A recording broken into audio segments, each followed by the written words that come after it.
Hey guys, just taking you through some of the design work that I'm doing at the moment. I'm creating an AirGap board that effectively creates a gap between the battery pack voltage and the low voltage wiring harness in the system.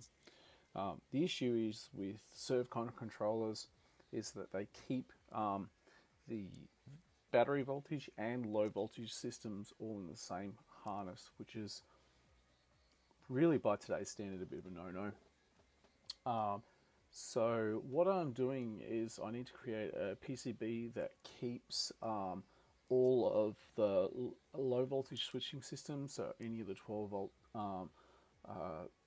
kickstand switches, ignition switches, any other switchings that I need to do completely air gapped from the high voltage or battery pack voltage. So what I'm effectively doing is using some really tiny relays to use them to switch the battery pack voltage, which is going into the control harness of the servo controller, and then the low voltage side of those relays is doing all of the main wiring harness for the motorbike switching. So effectively what I'm doing is I'm using the coils on the relays to keep an air gap between the high voltage circuit and the low voltage circuit. So a lot of people are saying, well, why don't you use like optocouplers or other types of coupling systems? I'm really not that smart. Relays make a lot of sense. I can get relays that have 12 volt coil and have up to 240 volt DC or even 500 volt DC contact rating, and they are good for potentials up to 1000 volts DC on fault current limit.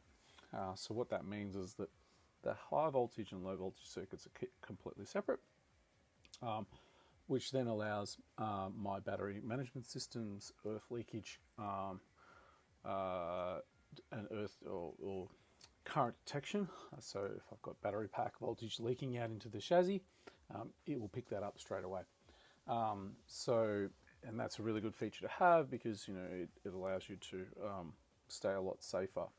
So what it's required me to do is use a lot of Deutsch plugs as headers on the main PCB, and figure out exactly the spacing on the pins, and then figure out all of the spacing on the pins on the relay. So it's actually a bit of a pain in the neck to do PCB design. I have a lot of respect for guys who design PCBs, and this is a really simple one. So I've had to go through and measure each one of the different types of headers.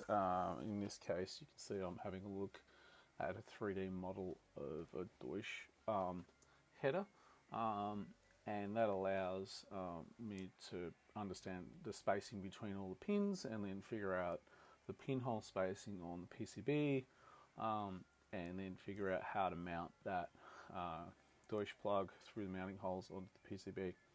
So unfortunately, a lot of the time the footprint file for these different components for a hobbyist is really not available.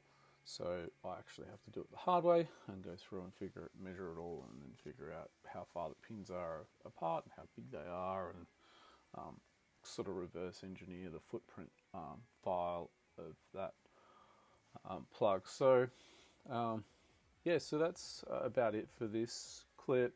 I'll have this PCB as we speak in manufacture, so fairly shortly we'll be able to put this PCB together, and then once that's fully done, we'll be ready to temporarily wire everything up and spin the motor up.